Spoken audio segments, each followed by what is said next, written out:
ভারতের জনপ্রিয় সঙ্গীত শিল্পী কুমার শানু। অসংখ্য হিট গানে শ্রোতা দর্শক মাতিয়েছেন তিনি।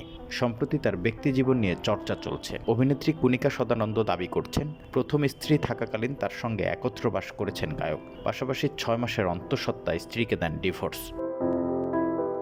এর আগে কুমার শানুর ছেলে জানকেও এমন বলতে শোনা গিয়েছিল বিগ বসের আসরে। তিনি বলেছিলেন, আমার জন্য আমার মাই বাবা এবং মা উভয়ের ভূমিকা পালন করেছে।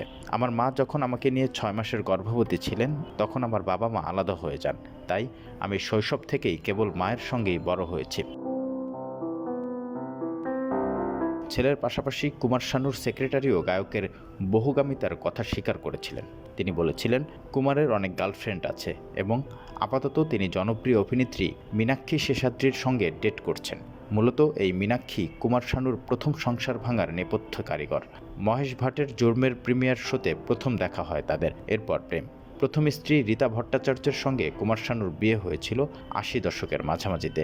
তাদের ৩ সন্তান, তারা হলেন জেসি, জিকো ও জান।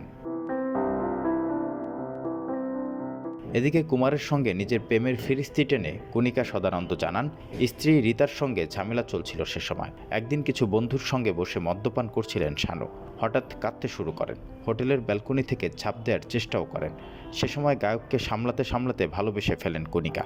তারা দীর্ঘ ৫ বছর লিভ ইন করেন। গায়কের সঙ্গে পরক্রিয়ার কথা অকপটে স্বীকার করেন কণিকা।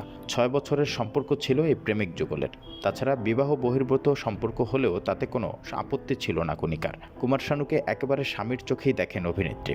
সম্প্রতি ভারতীয় গণমাধ্যমের এক সাক্ষাৎকারে কণিকা বলেন, দাম্পত্য সম্পর্কে অসুখী ছিলেন কুমার শানু। গায়কের স্ত্রী রীতা ভট্টাচার্য তার উপর মানসিক নির্যাতন চালাতেন।